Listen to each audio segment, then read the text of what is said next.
Hello students, good morning. आज हम लोग क्लास 5th का मोरल एजुकेशन का चैप्टर 8th रीड कर रहे हैं। ओके, तो चैप्टर नेम है अपना initiatives for a good cause.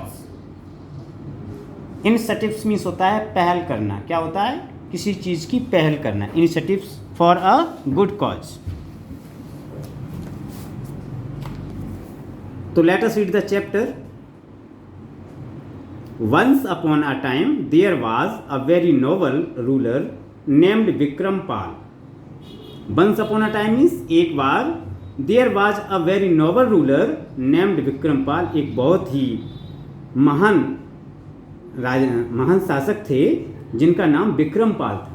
एक बार एक बहुत ही महान शासक थे, एक महान राजा थे जिनका नाम विक्रमपाल था। He had a huge kingdom. उनका एक विशाल राज्य था। उनका राज्य बहुत ही विशाल, उनका जो राज्य था वो बहुत ही विशाल था। But most of the people of his kingdom were very lazy. लेकिन उनके राज्य के जो अधिकांशतः लोग थे वो बहुत आलसी थे। जो राजा थे उनका राज्य तो बहुत विशाल था, लेकिन अधिकांशतः जो उनकी जो प्रजा थी वो ज़्यादातर कैसी थी? आलसी थी। They were all dependent on others for their work. वे सभी अपने काम के लिए दूसरों पर निर्भर रहते थे। वो अपने काम के लिए वो अपना काम स्वयं नहीं करते थे, क्योंकि वो आलसी थे। वो अपने काम के लिए दूसरों पर निर्भर रहते थे। They always lacked in responsible इनिशिएशंस। ठीक है कि नहीं? They always lacked in responsible इनिशिएशंस। वो किसी चीज़ की शुरुआत करने के लिए, किसी चीज़ की पहल करने के लिए वो बिल्कुल भी जिम्मेदार नहीं थे। उनके अंदर इस चीज़ का अभाव था। मतलब किसी चीज़ की शुरुआत करने की जिम्मेदारी का उनके अंदर अभाव था। वो किसी भी चीज़ की शुरुआत नहीं करते थे। The king always wanted them to be hard working.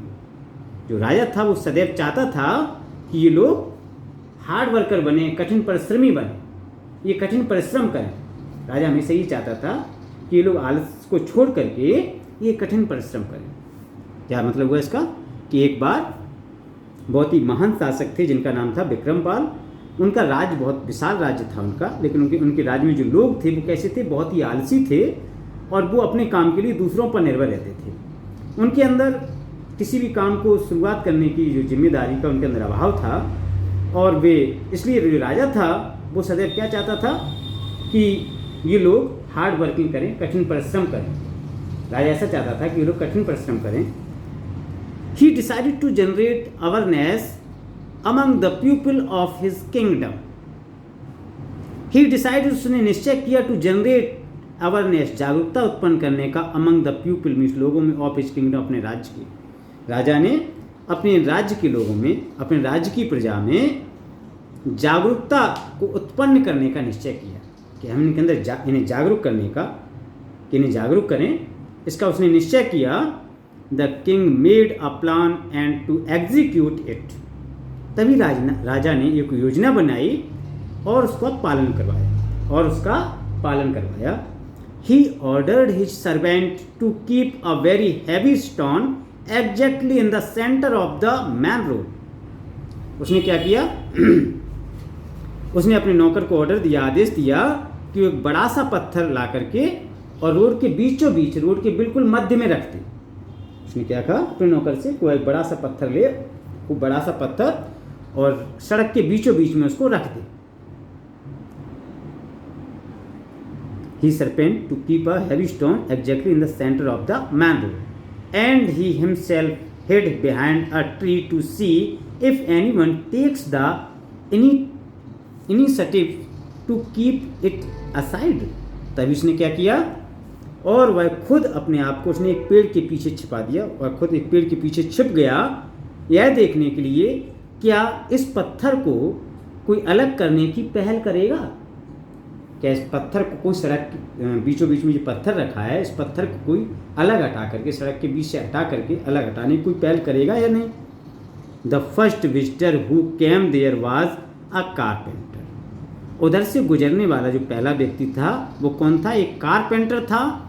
He was in a hurry, वह बहुत ही जल्दी में था। So he collided with that stone. इसलिए वह उस पत्थर से टकरा गया। वह इतनी जल्दी में था कि उन्हें पत्थर ही नहीं देखा और वह पत्थर से टकरा गया। He fell on the ground and hurt himself badly. वह जमीन पर गिर पड़ा और उसे बुरी तरह से चोट लग गई। He cried in great pen. वह दर्द से बुरी तरह चिल्लाया, उसके बहुत तेज दर्द हुआ तो वह दर्द से बुरी तरह चिल्लाया। He went away blaming the king and him entire staff for not keeping aside the stone. वह दर्द से बहुत चिल्लाया और उसने कहाँ पर थे? He went away blaming the king and his entire staff for the keeping aside the stone. और वह वहाँ से जाता हुआ वह राजा को दोष देने लगा और उसके स्टाफ को कि बताइए पत्थर को, राजा अपने स्टाफ से या अपने नौकर चाकरों से बताइए इसको एक किनारे नहीं हटवा सकते इस पत्थर को। जैसे उसको चोट लगी तो वो बड़ी जोर से चीखा और उसने राजा पर दोषारोपण करते हुए कहा कि बताइए यहाँ का जो राजा है इतना भी ध्यान नहीं करता है कि अब ना उसका स्टाफ इतना ध्यान करता है, ना उसके नौकर चाकर या दरबार या मंत्री को इतना ध्यान भी नहीं करते हैं कि बताओ बीचों बीच रास्ते पत्थर रखा हुआ है और वो इसको किनारे हटवा दें। और इतना कह करके उस रास्ते से होकर के वो निकल गया। After this incident, Ramakrishna, the richest businessman of the kingdom, was passing that way. After this incident, इस घटना के पश्चात Ramakrishna, the richest businessman of the kingdom, was passing that way. जो रामकृष्ण था, जो उस राज्य का सबसे अधिक richest businessman था, बहुत ही धनी बिजनेसमैन था, व्यापारी था, वो उस रास्ते से होकर के गुजरा। इस घटना के बाद, वो कारपेंटरी घटना के बाद में फिर उधर से कौन गुजरा? फिर उधर से उस राज्य का जो सबसे अधिक धनवान जो व्यापारी था वो वहाँ से गुजरा। While going towards his work, जब वह अपने किसी काम से जा रहा था, suddenly the cart driver stopped the cart. तभी अचानक गाड़ी वाले ने क्या किया? उसकी गाड़ी को रोक दिया। Ramakrishna asked the cart driver. Ramakrishna ने उस कार्ट ड्राइवर से पूछा, Why have you stopped the cart? कि आपने गाड़ी को क्यों रोक दिया? The car driver replied gently. तब उस कार ड्राइवर ने विनम्रता पूर्वक उत्तर दिया, Sir, a huge stone is lying in the center of the road, so we should follow a different path. उसने कहा, श्रीमान जी, सड़क के बीचों बीच में एक बहुत बड़ा पत्थर पड़ा हुआ है, इसलिए मुझे अलग रास्ता अपनाना पड़ेगा, मुझे दूसरे रास्ते से जाना पड़ेगा। The businessman became furious and angry at this. इस पर जो बिजनेसमैन था उसे एकदम क्रोध आ गया, बहुत तेज क्रोध आ गया और उसने कहा, he too blamed his king and the entire staff. उसने भी राजा पर और उसके संपूर्ण स्टाफ पर, उसके जो पूरा स्टाफ था, उन्हें पूरे स्टाफ पर इसका दोषारोपण किया। उसने कहा, बताइए ये राजा और उसके जो कर्मचारी हैं इतना भी ध्यान नहीं देते हैं कि सड़क के बीचों बीच में बताइए पत्थर पड़ा हुआ है और उसको हटवा दिया जाए, एक किनारे करवा दिया जाए। उसने बहुत ही क्रोधित होकर की बात को कहा, उसे बहुत तेज गुस्सा आया। The car driver followed a different path and went away. Car driver ने दूसरे रास्ते को अपनाया और वहाँ से वो चला गया। The king was watching very carefully. राजा इन सभी चीज़ों को बहुत ध्यानपूर्वक देख रहा था, ठीक है, कि किस प्रकार से कारपेंटर गिरा और उसको चोट लग गई, वह दर्द से कराया। उसके बाद में उसने राजा पर ब्लेम किया, उसके राज्य के सभी कर्मचारियों पर ब्लेम करके वो चला गया। और किस तरीके से अब ये जो रिचेस्ट बिजनेसमैन रामकृष्ण था, अब ये किस प्रकार से क्रोधित होकर के राजा पर और उसके सभी कर्मचारियों पर ब्लेम करता हुआ और दूसरे रास्ते से होकर के चला गया। इन सब चीज़ों को राजा बड़े ध्यान से देख रहा था। At last a small boy came there. अंत में एक छोटा लड़का उधर आया। After seeing the big stone he tried his best to remove it. जैसे ही उसने after seeing the big stone, पत्थर देखने के पश्चात, he tried his best to remove it. वह इसको हटाने के लिए वह कोशिश करने लगा, पत्थर हटाने की उसने हर संभव कोशिश की। He succeeded to move it a little distance because that stone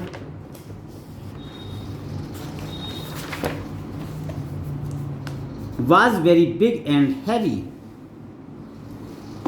वह केवल थोड़ा सा ही उस पत्थर को हटाने में सफल रहा, क्योंकि पत्थर बहुत ही अधिक बड़ा था और बहुत ही अधिक भारी था। जो छोटा बच्चा था तो उसने भरसक प्रयत्न किया उस पत्थर को हटाने का, लेकिन उसने क्या कर पाया कि उस पत्थर को बिल्कुल थोड़ी दूर तक ही हटा पाया, क्योंकि पत्थर बहुत अधिक बड़ा था और बहुत अधिक भारी था, तो उसको हटा नहीं पा रहा था वो लड़का। But the small boy was not disheartened, लेकिन वह छोटा लड़का जो था वो हताश नहीं हुआ, निराश नहीं हुआ। ही ट्राइड कंटिन्यूसली, उसने लगातार अपनी कोशिश को जारी रखा। After a great deal of continuous effort he succeeded in removing the stone. बहुत बड़ी लगातार प्रयास करने के बाद में वो अंततः उस पत्थर को हटाने में वह सक्षम हो गया, सफल हो गया। मतलब बहुत देर जब उसने प्रयास किया, लगातार वह प्रयास करता रहा, तो अंत में आकर के वह सफल हो गया। He was surprise to see a small purse of gold coins on the place where the stone was kept. He was surprise, वह अचंभित हुआ, टू सी, देखकर, अ स्मॉल पर्स, एक छोटा सा पर्स, अ गोल्ड कॉइन्स, सोने के सिक्कों का, ऑन द प्लेस, उस स्थान पर, where the stone was kept, जहाँ पर पत्थर रखा था। एकदम उसने देखा कि जहाँ पर पत्थर रखा हुआ था उस जगह पर सोने के सिक्कों का एक छोटा सा पर्स रखा हुआ है। इस चीज को देख करके वह अचंभित हुआ।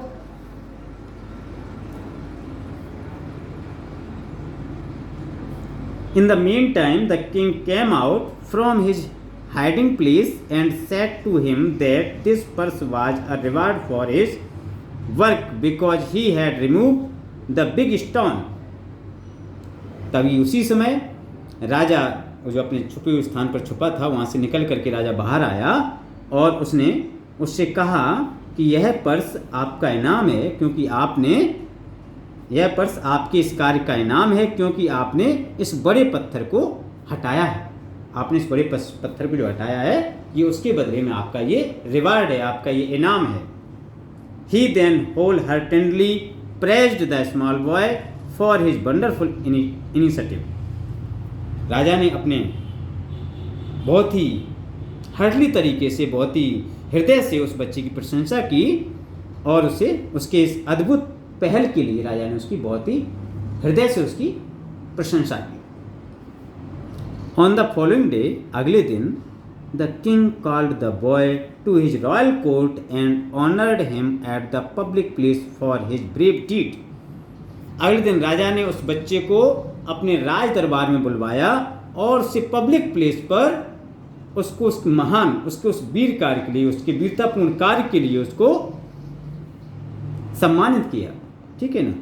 All the people now field that they should never blame other people for any problem happening to them.